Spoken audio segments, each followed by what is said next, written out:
चित्रपटात एक सीन आहे जिथे एक शेतकरी स्वतःचं बरं वाईट करतो आणि झाडाला लटकलेला त्याला पाहून त्याची पत्नी विरुद्ध दिशेने पळायला लागते. तेच करायला जे त्या शेतकऱ्याने स्वतःसोबत केलेलं असतं. मी जाणून बुजून असं कोड्यात बोलते कारण काही शब्द YouTubeच्या अल्गोरिदममध्ये अलाउड नसतात. पण तुम्हाला कळलंच असेल मी कुठच्या गोष्टींबद्दल बोलतेय.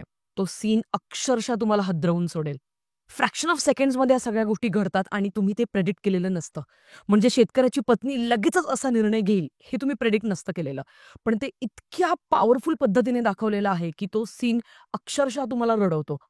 ही सेम सिच्युएशन मी माझ्या पर्सनल लाईफमध्ये खूप जवळून पाहिले. त्याच्यावरनं मी खूप जास्त रिलेट करू शकले ह्या गोष्टीशी आणि त्याचमुळे हा एक असा सीन होता जो माझ्या ठळकपणे लक्षात राहिला. पुन्हा शिवाजीराजे भोसले हा चित्रपट रिलीज झालेला आहे 31 ऑक्टोबरला म्हणजे आज आणि कसा वाटलाय मला हा चित्रपट आजच्या व्हिडिओमध्ये जाणून घेऊया. सगळ्यात आधी प्लॉटबद्दल जर का बोलायचं झालं तर महाराष्ट्रातल्या शेतकऱ्यांची व्यथा मांडणारा हा चित्रपट आहे आणि जसं मी ट्रेलर रिव्ह्यूमध्येच बऱ्यापैकी खूप जास्त ब्रीफमध्ये डिस्कशन आपण केलं होतं सगळ्यांनी.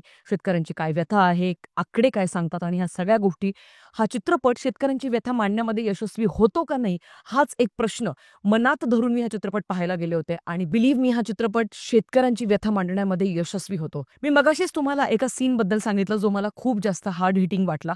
त्याच्या समवेत आणखीन 2 सीन आहेत जे मला खूप जास्तच आवडले. इतके आवडले की मी खूप जास्त इम्प्रेस झाले ॲक्चुअली ओव्हरऑल संपूर्ण या चित्रपटाच्या टीमवरती. पहिला एक सीन आहे जिथे पैलवानांच्या आखाड्यात जाऊन महाराज ज्यावेळेला त्या सगळ्यांना धू-धू धुतात. तो अख्खा ॲक्शन सिक्वेन्स अत्यंत व्हेरी वेल कोरिओग्राफ्ड आपल्याला वाटतो आणि खूप जास्त इम्प्रेसिव्ह वाटतो. महाराजांचं जे रौद्र रूप आहे, तर ते तुम्हाला जेन्युइनली तिथे फील होतं. त्यांचा राग, आत्ताची सध्याची परिस्थिती, त्याच्यावरती नक्की त्यांना काय म्हणायचंय, महाराजांना किती दुःख झालं, ह्या सगळ्या इमोशन्सला व्यवस्थितपणे त्या एका पर्टिक्युलर सीनमध्ये सिद्धार्थ बोडके आपल्या सगळ्यांसमोर दाखवण्यात यशस्वी होतात. खरं तर हा जो जॉनरा आहे ना, ड्रीम आणि फॅन्टसी, तर हा फेव्हरेट माझा जॉनरा आहे. कारण याच्यामध्ये ना तुम्ही काहीही इमॅजिन करू शकता. कशाही पद्धतीने सिनेमॅटिक लिबर्टी घेत तुम्ही तुमची मतं मांडू शकता, तुम्ही तुमची कलाकृती दाखवू शकता. आणि इथेच माझ्या मनात एक प्रश्न येत होता, की यार, ह्या चित्रपटामध्ये ते लॉजिकल एक्सप्लेनेशन देतील का, की महाराज आत्ताच्या काळात कसे काय आले? किंवा कशा पद्धतीने ते 1 किंवा 2च माणसांना का दिसतायत? ह्या गोष्टीचं काय एक्सप्लेनेशन ते देणार आहेत आणि खरं देणार पण आहेत का नाही इथून सुरुवात होती. बट बिलीव्ह मी एक असा सीन आहे जिथे थेट देवासोबत संभाषण दाखवलंय महाराजांचं आणि जिजामातेचं आणि ते इतक्या सुंदररित्या लिहिलंय की ब्रिलियंट रायटिंगचं ते एक्झाम्पल आहे.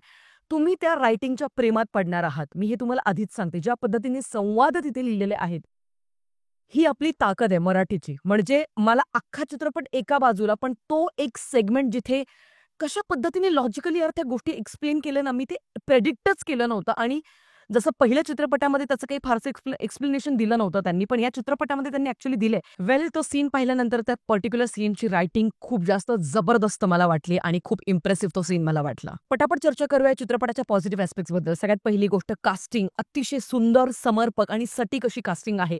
कुणाचंच कॅरेक्टर तुम्हाला असं वाटणार नाही की यार हे इथे डामाडोल आहे, हे नव्हतं द्यायला पाहिजे. कदाचित तिथे दुसरा ॲक्टर नाही. सुरुवात जर का करायची झाली तर खुद्द महाराजांची भूमिका साकारणारे म्हणजे सिद्धार्थ बोडके यांच्याबद्दल जर का बोलायचं झालं तर फक्त डोळे इनफ आहेत. सगळे इमोशन्स इमिट करण्यासाठी, आपल्या सगळ्यांसमोर मांडण्यासाठी. बऱ्याच सगळ्या जणांचं असं म्हणणं होतं की यार महाराज इतक्या रौद्र रूपात का दाखवले? का नाही दाखवणार? आता महाराष्ट्राची सिच्युएशन काय आहे? दर दुसऱ्या-तिसऱ्या वाक्याला कोणाचं तरी आडनाव शोधलं जातं, जातपातमध्ये आणली जाते किंवा ज्या पद्धतीचा भ्रष्टाचार, वेगवेगळ्या गोष्टी ज्या सध्या सुरू आहेत, ते बघून खरंच हा प्रश्न विचारावासा वाटतो की याचसाठी केला होता का हा अट्टहास? आणि ज्या पद्धतीने सिद्धार्थ बोडके यांनी महाराजांची भूमिका साकारली आहे, स्वतः छत्रपती आपल्याला ते फील होतात पडद्यावरती. आणि ना असं वाटू लागतं, की यार काय करूया म्हणजे जर का आत्ता सिद्धार्थ बोडके समोर आल्यानंतर कदाचित त्यांचे पाय धरावेसे आपल्याला वाटतील. इतकी ज्वलंत भूमिका साकारली आहे, इतकी सुंदररित्या साकारली आहे. म्हणजे अंगावरती लिटरली गूजबम्प्स तुम्हाला येतील जेव्हा सिद्धार्थ बोडके यांची एंट्री होतीये किंवा ते मोनोलॉग देतायत. त्रिशाबद्दल बोलायचं झालं, भार्गव जगताप किंवा मंगेश देसाई किंवा इतरही जितकेही कलाकार आहेत त्या चित्रपटामध्ये सगळ्यांनी उत्कृष्ट कामं केलेली आहेत. स्पेशली त्रिशा आणि भार्गव जगताप ह्या दोघांची बहीण-भावंडांची जोडी आपण ऑलरेडी नाळ 2 मध्ये पाहिली होती आणि इथेही आपल्याला ती तितकीच ऑर्गॅनिक वाटते, रिअल वाटते. मंगेश देसाई, सयाजी शिंदे आणि सिद्धार्थ जाधव या तिघांनी सुद्धा तितकंच कमालीचं काम केलेलं आपल्याला वाटतं. फक्त सिद्धार्थ जाधवबद्दल मी आता बोलेन, निगेटिव्ह ॲस्पेक्ट्सबद्दल जेव्हा बोलायला लागेल तेव्हा त्यांच्याबद्दल सांगेल. पण ओव्हरऑल कास्टिंग मला तरी योग्य वाटली. पुढचा प्लस पॉइंट आहे या चित्रपटाची सिनेमॅटोग्राफी.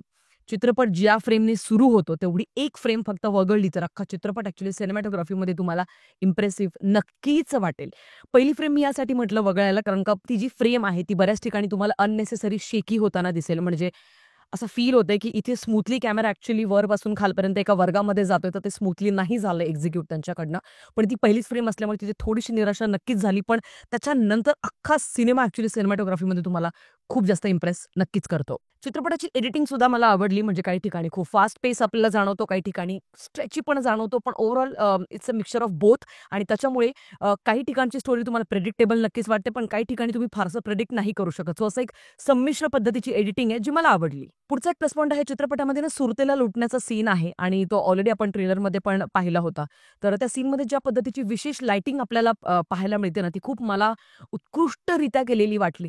कारण का रात्रीचे सीन असल्यानंतर खूप मोठं चॅलेंज असतं कधी पण, आणि त्यातल्या त्यात तुम्ही ऐतिहासिक एक कालावधी दाखवताय, तो कालखंड दाखवताय, तर त्या पद्धतीने ती लाइटिंग होणं गरजेचं होतं आणि ते सुंदररित्या जे त्यांची प्रोडक्शनची टीम आहे त्यांनी ते सुंदररित्या केलेलं आपल्याला नक्कीच जाणवतं. पुढचा प्लस पॉइंट आहे या चित्रपटाचं बीजीएम. म्हणजे राज राज राज राज हे जे आपल्याला बीजीएम ऐकायला मिळतं. त्याच्यानंतर आईगिरी नंदिनी हे पण एक गाणं त्याच्यामध्ये आहे आणि त्याचा सुद्धा ॲज अ बीजीएम म्हणून ठिकठिकाणी वापर केलेला आपल्याला जाणवतो. तर ते मला बीजीएमचं काम नक्कीच आवडलं आणि सॉंग्सबद्दल मी पुढे बोलणार आहे. पण ओव्हरऑल तुम्हाला बीजीएम काही ठिकाणी नक्कीच गुजबम्स देण्यात यशस्वी होतं. चित्रपटामध्ये एक सीन आहे जिथे महाराज मंत्रालयामध्ये जातात आणि सर्वोच्च पदावर असणाऱ्या एका नेत्याला जाऊन भेटतात. आता तो कोण काय ते स्पॉइलर नाही देणार आहे. पण त्यांच्यासोबत असलेलं ते अख्खं संभाषण अत्यंत हुशारीने आणि मॅच्युरिटीने लिहिलेलं तुम्हाला जाणवतं. मी म्हटलं ना, रायटिंग काही ठिकाणची इतकी म्हणजे बाप लेव्हलची आहे, की तुम्ही ते एक्स्पेक्टच नाही करू शकत आणि तुम्ही लिटरली त्या रायटिंगच्या प्रेमात पडता. वेल, ह्या सगळ्या पॉझिटिव्ह गोष्टी नक्कीच आहेत चित्रपटाच्या, पण काही त्रुटी सुद्धा आहेत. त्याच्याबद्दल चर्चा करूया. सगळ्यात पहिली त्रुटी, चित्रपट तुम्हाला लेंदी जाणवतो. म्हणजे 2.5-3 तासांचा सिनेमा आहे आणि इंटरव्हलचा पिरियड पकडून तुम्हाला 3 तास मोजायचेत. पण काही ठिकाणी लिटरली काही सीन्स ॲक्च्युअली कट डाउन केली जाऊ शकले असते, असं मला वाटतं. उदाहरणार्थ, या चित्रपटामध्ये एक आयटम नंबर दाखवलेला आहे. आता ते आयटम नंबर ज्या ठिकाणी ते दाखवलंय ना, तिथे फक्त एकच कडवं दाखवून तुम्ही गोष्ट पुढे मूव्ह ऑन झालेली तुम्ही दाखवू शकले असते. त्याने काहीही फरक पडला नसता. बिलीव्ह मी. ते अख्खं गाणं तुम्ही YouTubeवरती नंतर सेपरेट रिलीज केलं असतं तरी चाललं असतं. पण ते अख्खं गाणं दाखवल्यामुळे काय होतं, की हां, ओके, आता कळलंय, ठीक आहे, पुढे.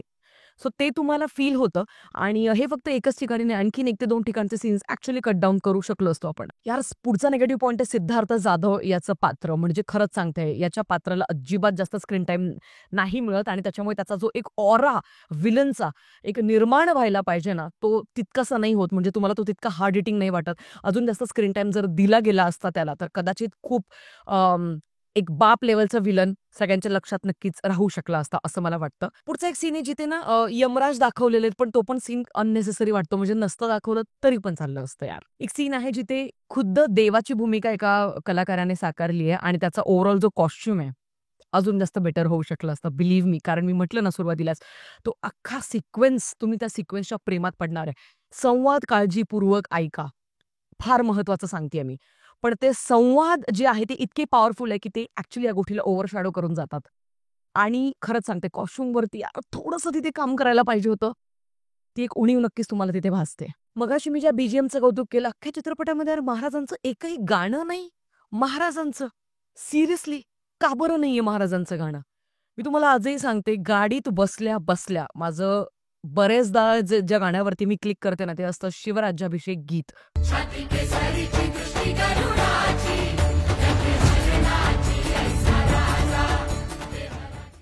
असं गीत आहे ना, जे आज सुद्धा म्हणजे अख्खं पाठ झालंय माझं. मी ते रिपीट लूपवरती 2 ते 3 तास सुद्धा ऐकू शकते. इतकं तगडं गाणं आहे ते, इतकं बाप गाणं लिहिलेलं आहे, इतकं बापरित्या ते कंपोज केलेलं आहे. पण ह्या चित्रपटाकडनं ॲक्च्युअली माझी अपेक्षा होती, की यार महाराजांवरती गाणं तर द्या. एक अख्खा लांबलाचा कसा पोवाडा तर द्या. कारण आपण महाराजांवरती चित्रपट बनवतोय, तर ती एक अपेक्षा राहून जाते आणि मन कुठेतरी स्वतःलाच खायला लागतं. बट ओव्हरऑल जर का तुम्ही मला विचाराल, तर हा चित्रपट ॲक्च्युअली मला आवडलाय. मी या चित्रपटाला देईल 4.5 स्टार्स आउट ऑफ 5. आणि या त्रुटी जरी असल्या तरी पण मी तुम्हाला सांगते, it's a must watch film guys. फॅमिलीसोबत जा, तुमचा टाईम योग्यरित्या स्पेंड करा आणि येणाऱ्या नवीन पिढीला हा चित्रपट दाखवा. कारण मला असं वाटतं, की हा चित्रपट एक वेगळा लँडमार्क सेट करून जाणार आहे मराठीमध्ये, की जिथे आता इथून पुढचे जे येणारे चित्रपट आहे, त्यांनी या चित्रपटाकडनं आदर्श नक्कीच घ्यायला पाहिजे. एडिटिंग कशी व्हायला पाहिजे, कलर ग्रेडिंग कसं व्हायला पाहिजे, कशा पद्धतीने एक विशिष्ट पद्धतीचे कलर पॅलेट्स तुम्हाला वापरलेले इथे पाहायला मिळतात चित्रपटामध्ये. ते कशा पद्धतीने मर्ज केलेले आहेत. हे सगळं काही इतकं सुंदर आणि देखणं वाटतं ना, हे सगळ्या गोष्टी इथून पुढच्या सिनेमा मेकर्सला ॲक्चुअली एक चांगला लँडमार्क सेट करून देतील असं मला वाटतं. आणि हो, जाता-जाता आणखीन एक महत्त्वाचं निरीक्षण.